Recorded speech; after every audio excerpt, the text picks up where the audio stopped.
بسم اللہ الرحمن الرحیم الحمدللہ رب العالمین والصلاۃ والسلام علی سید الانبیاء والمرسلین الصلاۃ والسلام علیک یا رسول اللہ وعلی آلہ وصحبہ اجمعین۔ آئیں ترکیب اور ترجمہ سیکھیں اور سکھائیں۔ سبق نمبر 13۔ آج کے سبق میں آیت کریمہ پڑھیں گے یخادعون اللہ والذین آمنوا وما یخدعون الا انفسهم وما یشعرون۔ اس میں 1 2 3 4 یہ 4 فعل ہیں۔ 4 میں سے 3 مضارع ہیں، 1 2 اور 3۔ تو ہمارا پہلا کوئی اجرا فعل مضارع کے فاعل کو تلاش کرنے کا طریقہ یہ میں نے لکھا ہے جی، فعل مضارع 2 میں سے 3 میں سے 9 میں سے 2 سے مراد واحد مذکر غائب، واحد مؤنث غائب، 3 سے مراد واحد مذکر حاضر، واحد متکلم جمع متکلم، اور 9 وہ ہیں جو 2 3 کے علاوہ ہیں۔ اگر 2 میں سے ہو تو فاعل کبھی اندر کبھی باہر، 3 میں سے ہو تو فاعل ہمیشہ اندر، 9 میں سے ہو تو فاعل ہمیشہ ساتھ۔ یہ مضارع ہے، یہ مضارع ہے، یہ مضارع ہے، یہ تینوں مضارع 2 میں سے نہیں ہے، 3 میں سے نہیں ہے، لہذا تینوں کا فاعل ساتھ۔ یخادعون واحد مذکر غائب، واحد مؤنث غائب نہیں۔ یخدعون واحد مذکر غائب، واحد مؤنث غائب نہیں۔ یشعرون واحد مذکر غائب، واحد مؤنث غائب نہیں۔ یخادعون یخدعون یشعرون واحد متکلم جمع متکلم، واحد مذکر حاضر میں سے نہیں ہے، لہذا یہ تینوں صیغے 9 میں سے ہیں، اور 9 کا فاعل 7۔ اس کا فاعل واو، اس کا فاعل واو، اس کا فاعل واو۔ یہ میں نے فعل مضارع کا فاعل کا طریقہ جو ہے وہ بتایا۔ یہ ماضی کا صیغہ ہے، ماضی کے فاعل کو تلاش کرنے کا طریقہ 2 میں سے 12 میں سے 2 سے مراد واحد مذکر غائب، واحد مؤنث غائب، 12 سے مراد بقیہ 12۔ آمنو واحد مذکر غائب، واحد مؤنث غائب میں سے نہیں، 12 میں سے ہے، فاعل 7 واو۔ جی سنا ہے؟ یہ میں نے لکھا جی فعل مضارع کے اوپر مور مبنی کا اجرا۔ جب آپ نے دیکھنا کہ فعل مضارع مورب ہے یا مبنی، تو اس کا اجرا میں نے یہ لکھا ہے۔ پھر فعل مضارع جب مورب ہوتا ہے تو اس کے اعراب کی 4 قسمیں ہیں۔ فعل مضارع مورب کے اعراب کی 4 قسمیں ہیں۔ یہاں مضارع کے 3 صیغے ہیں، 1 2 3۔ تینوں میں فعل مضارع کی ایک ہی قسم ہے، صرف وہ پڑھاؤں گا، لیکن مضارع مورب مبنی کا اجرا پورا ہوگا۔ فعل مضارع کا صیغہ جب بھی آپ کے سامنے آئے دیکھنا 2 میں سے یا 12 میں سے، یہاں 2 سے مراد جمع مؤنث غائب، جمع مؤنث حاضر۔ ایک تھا فعل مضارع کے فاعل کا اجرا، وہاں 2 سے مراد واحد مذکر غائب، واحد مؤنث غائب۔ ایک ہے فعل مضارع کے اوپر اجرا اعراب و بنا مورب مبنی والا، کہ فعل مضارع مورب ہے یا مبنی، تو وہاں جب ہم کہیں گے 2 میں سے کہ 12 میں سے، وہاں 2 سے مراد جمع مؤنث غائب۔ ان میں سے کوئی صیغہ تینوں میں سے جو تینوں مضارع کے صیغے ہیں 2 میں سے نہیں ہے، 12 میں سے ہے۔ جب مضارع 12 میں سے آئے پھر دیکھیں نون تقید ملا ہوا ہے یا نہیں، ان تینوں صیغوں میں نون تقید ملا ہوا نہیں، ثابت ہوا مضارع مورب۔ یہ ہے مورب، سنانے تم نے۔ یہ بھی مبنی مضارع ہے، یہ بھی مبنی مضارع ہے۔ جی کوئی سمجھ بھی آئی؟ جب بھی مضارع کا صیغہ آپ کے سامنے آئے آپ نے دیکھنا ہے 2 میں سے 12 میں سے، 2 سے مراد جمع مؤنث غائب و حاضر۔ اگر 2 میں سے ہے تو مبنی، 2 میں سے نہیں پھر 12 میں سے ہے۔ پھر دیکھنا نون تقید ملا ہوا ہے یا نہیں، اگر ملا ہوا تو مبنی، نہیں ملا ہوا تو مورب۔ جی یہ مضارع کے جو 3 صیغے ہیں 2 میں سے نہیں 12 میں سے، پھر نون تقید ملا ہوا نہیں ہے، لہذا یہ مورب۔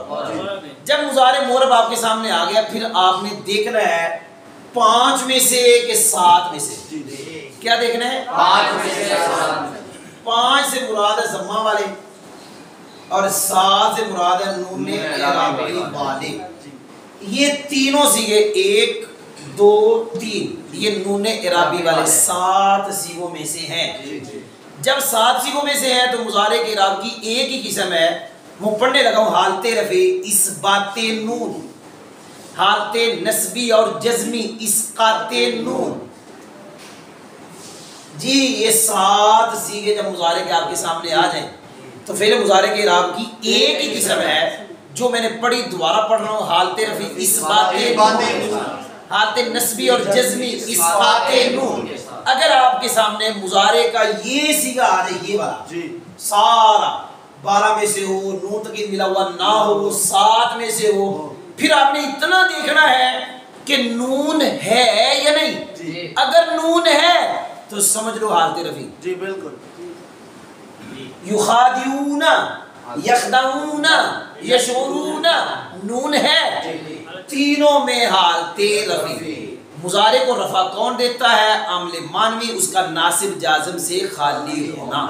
جی ان 3 صیغوں میں مضارع کے اعراب کی چوتھی قسم وہ میں نے آپ کو پڑھا دی ہے، اور میں نے پڑھا دیا یہ بھی مرفوع ہے، یہ بھی مرفوع ہے، یہ بھی مرفوع ہے، آپ نے سنا نہیں۔ اب ہم صرف ترکیب اور قاعدہ شعرہ پڑھیں گے۔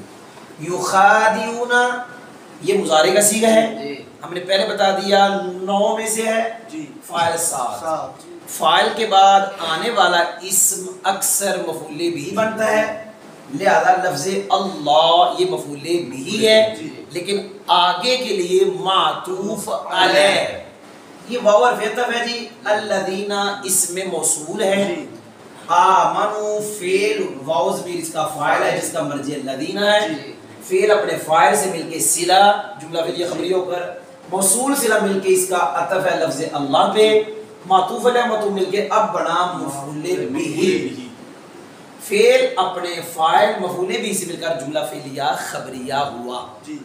وما یخدعون الا انفسهم، یہ میں ایک سبق پڑھاؤں گا جس میں مستثنی مفرق کی شرطیں بتاؤں گا۔ آج چھوٹا پڑھتے ہیں، اللہ کا سبق پڑھاؤں گا۔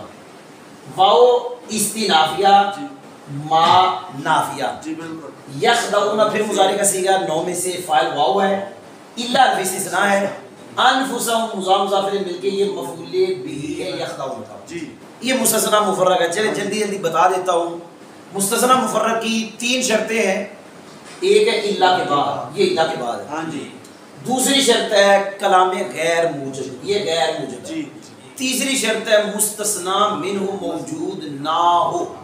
میں نے 3 شرطیں پڑھی، تفصیل پھر پڑھ دوں گا، یہاں تینوں پائی جا رہی، الا کے بعد کلام غیر موجب میں مستثنی منہ موجود نہیں ہے، وہ کون سا کہ وہ دھوکہ نہیں دیتے، کس کو نہیں دیتے اس کا ذکر نہیں، دھوکہ کس کو نہیں دیتے اس کا ذکر نہیں ہے، لہذا یہ مستثنی تو ہے، پیچھے مستثنی منہ نہیں ہے، لہذا یہ مفرغ ہوا، اس کا عامل اعراب اس کے مطابق آئے گا، یہ مضاف مضاف الیہ میں مفعول بھی، فعل اپنے فاعل مفعول بھی سے مل کر جملہ فعلیہ خبریہ۔